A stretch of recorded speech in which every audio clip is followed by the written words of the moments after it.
I was 22. I had done everything that my dad had wanted me to do at this point. Alex Hormozi woke up one day, realized he had been living life for his parents, then made the hardest decision of his life. Sometimes you have to let other people's dreams for your life die for yours to live.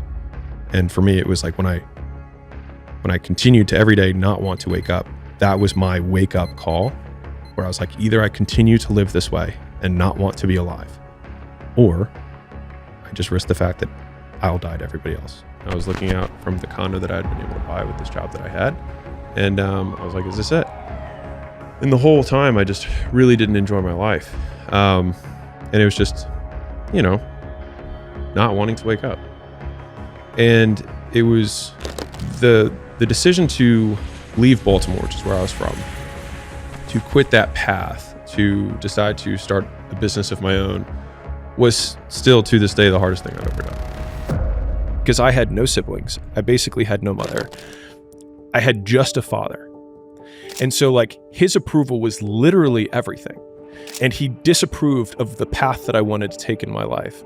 And so I think a lot of these mental faculties or these little frameworks or these isms just came from how can I combat this incredibly booming voice in the background? Because when I look at what I was doing at the time, I was a consultant, I graduated in 3 years, I took the consulting job, I did all the things. But the craziest thing was that the moment that my father was most proud of me and he approved of my life the most was when I was the saddest.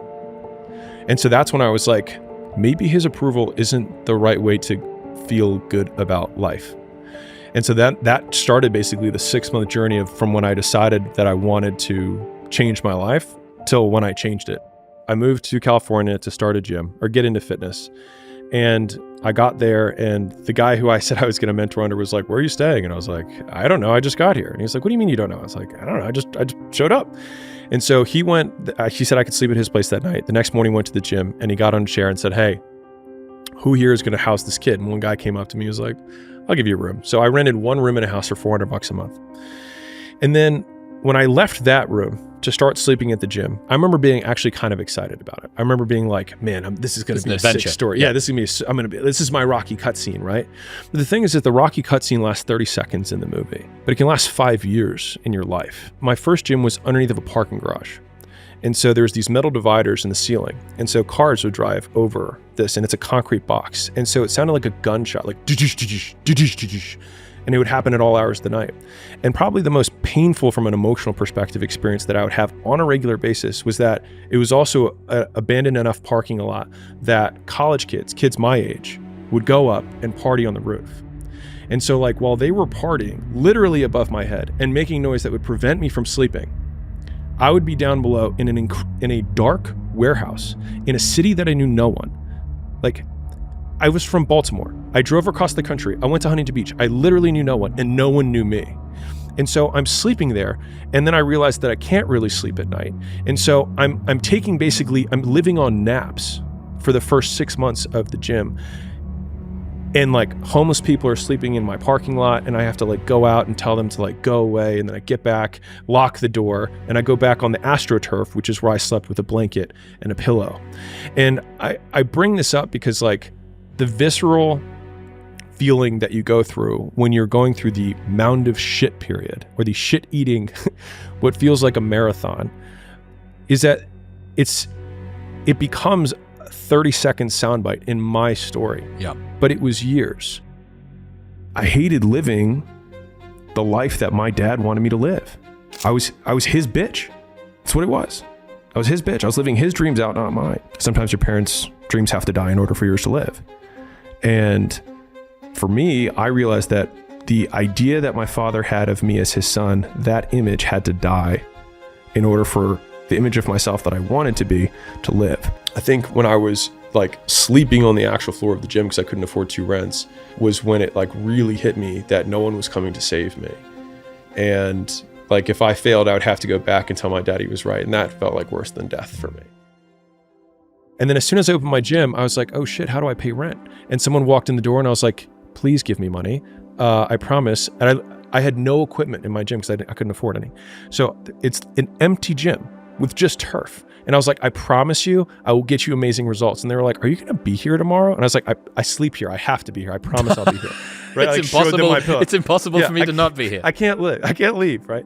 And so the early people took pity on me when they literally paid the first 29 members I signed up in the first 2 weeks before the gym opened was from pity. It wasn't from charisma. It was pure pity. I'll be real with you. And it was the exact amount that I needed to pay rent. And I remember the first month of rent that I paid, this is actually wild. I only looked at this in retrospect. I made exactly $4,972 my first month of my gym. My rent was $4,972.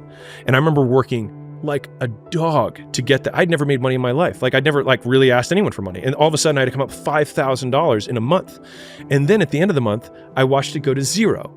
And then I was like, I have to do it again.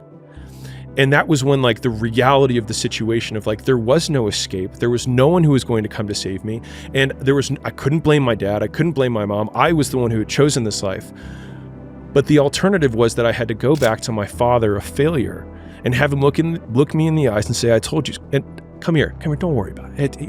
I told you this gym stuff, this fitness stuff, this starting your own business, it's for later. It's fine. Just go back. Hey, you've got this great degree. Just go to the business school to do the thing. And I knew exactly what had happened. But what would have happened after that is that for the rest of my life, he would have had absolute authority over everything that I did. And that felt like death.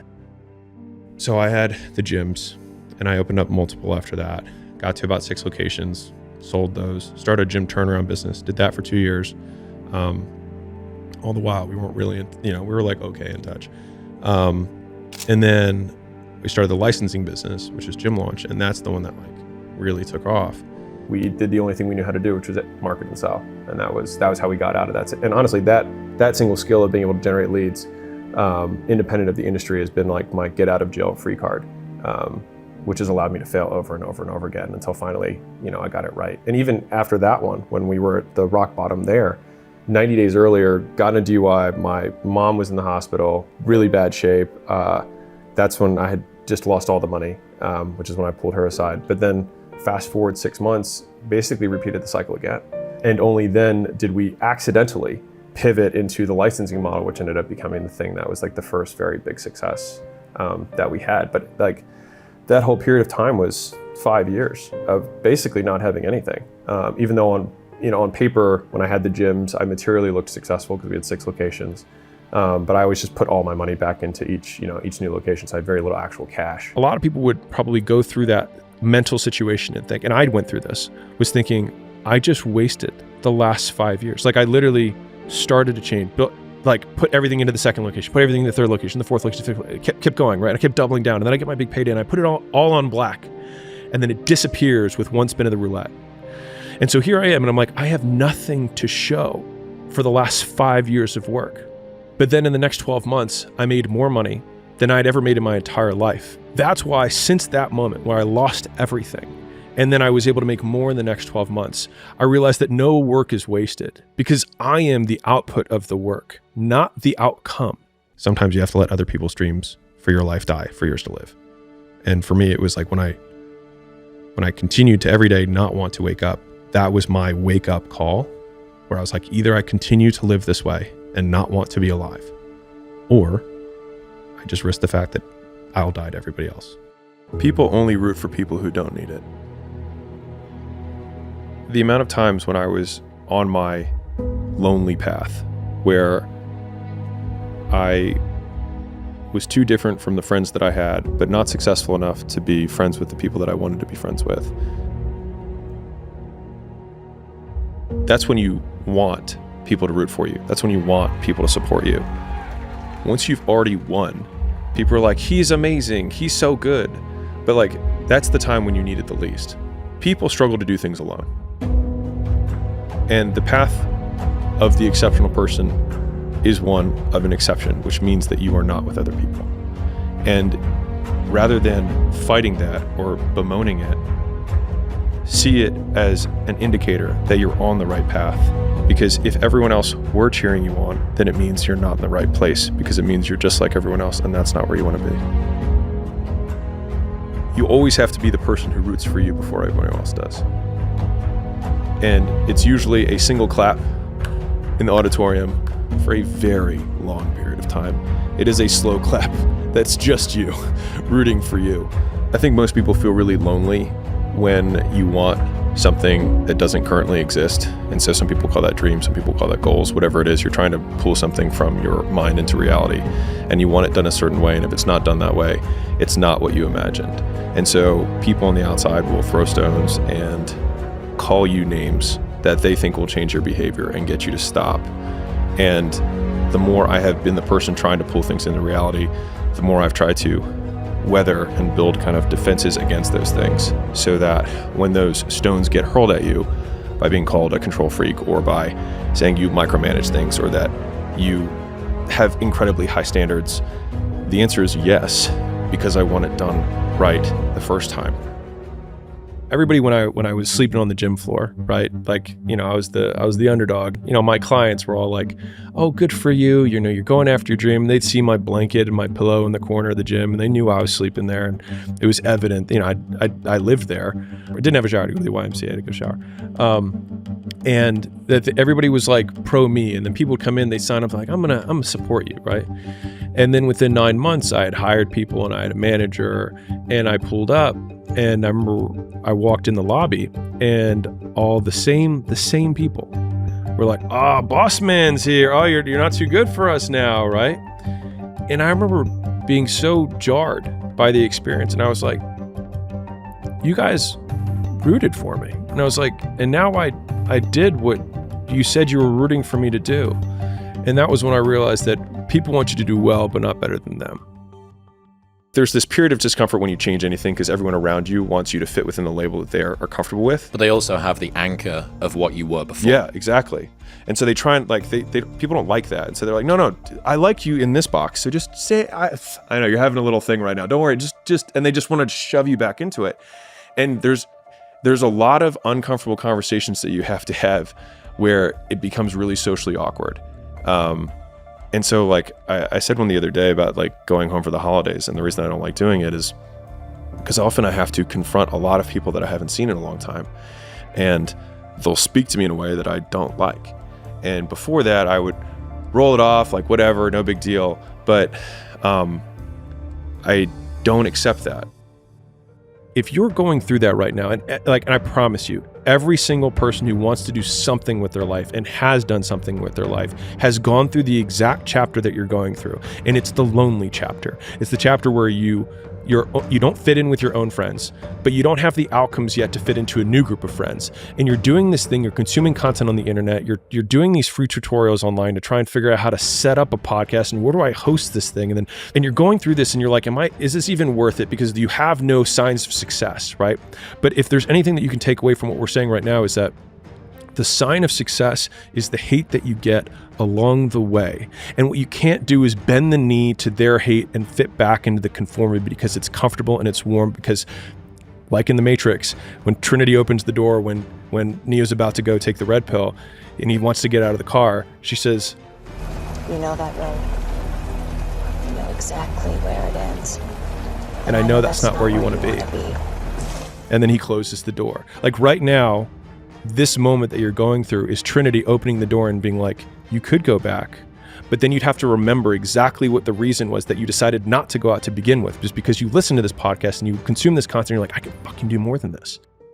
The skills that you develop along the way, like Steve Jobs learning calligraphy that then became Apple fonts that, transformed how we type.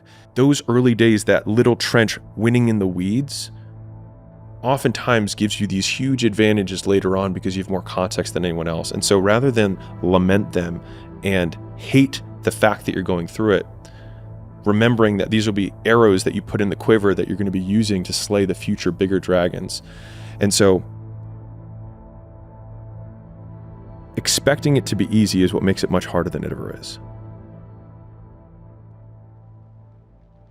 I'd say one of the strongest mental frames that has gotten me through my hardest times is thinking this will be the story that I will one day tell. And that means the harder it is, the bigger the dragon, the more epic the story, and by consequence, the more epic the hero. And if you think about the difference between winners and losers, winners define themselves by what they made happen. and losers define themselves by what happened to them. And the difficult part of the lonely chapter is that the Rocky cutscene lasts 90 seconds in the movie and lasts 5 years in reality.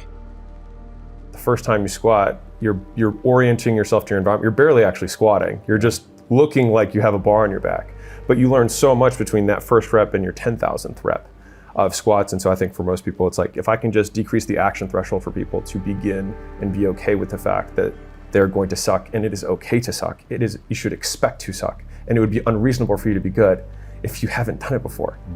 And so it's like, are you asking the universe to be unreasonable for you by expecting to be good on your first try? And I think that's where a lot of people, it's the expectation that destroys their ability to be successful, because they expect to win on the first shot, and no one does. It's not speed of activity, it's elimination of waste. There's all these other things that people are distracting themselves with. And so if you were that young man, you have to recognize the trade-offs that you have to be willing to make. You have to change your environment so you can change your behavior. And you have to delete everything that's not the thing that you want most. And if you can't decide what you want most, then that's what you need to do first. But once you know what you want, then go get it. People want the confidence before the reps. But especially in confidence, the proof comes before the pudding. You have to do the reps before people are like, wow. Because you can't fake, you can fake confidence, People but not will to know. yourself. Yeah. You'll know. And as far as I'm concerned in life, I'm the only one I'm trying to impress. And so if I know I'm fake, I'm the one who in the middle of the night is looking up being like, I can't believe I'm so full. I would hate that. It's an empty life. It's also living for other people. And so if the toxic trait is people wanting the outcome without the repetition, right? It's without the price. That's how I say that's number one. The second one is, has everything to do, it's an offshoot, but is entitlement, right? Is fundamentally believing you deserve things. You have to be willing to trade the things you love right now for the things you want. And you may not like the price of what you want, but you can't change the price. And so there's all this groveling that goes back and forth for younger men of like basically wishing it didn't cost this much time or cost as much failure or cost as much risk in order to get to where they want to go. And so they basically stomp their heels and then, retreat inwards into their basement and video games and whatever else, rather than confronting their own inadequacy. Because the first thing you have to do is say, it's my fault. Everything that I have in my life is my fault. But if it's your fault, it's also under your control to change, because you cannot change what you do not control. And so to me, it's taking full accountability. If you have a belief and you can't explain why you believe it, it's not yours, it's someone else's. And most people walk around parroting other people's words for the vast majority of their lives. And so they basically act as recorders, where they clicked record at one point of their life and then they click play in another time in their life, and they're just clicking record, play, record, play, record, play over and over again. And the reason there's that, in my opinion, that other self that's behind it is because none of those words are yours. And so it makes sense that people feel alone and they feel like they're acting because they never say what they think. And as a result, they also sound like everyone else because they were never themselves to begin with. Giving myself permission to be unhappy for an extended period of time in order to get what I wanted gave me so much relief from, honestly, I don't like using the word nowadays because it has so many associations, but just from like the depression or the funk that I was in for a few years. Right? Yeah, I just didn't like my life. And I'd achieved by most measures, because I don't have the, school failed me, I was a whatever, like I wasn't that. I finished in 3 years and I did really well in school and I had a really good job. But it was empty for me. And so my goal is things we talked about earlier, but my personal goal is to squeeze every ounce of potential out of whatever I have. And I think that if you feel like you have potential left over, then it will eat you alive until you do something about it.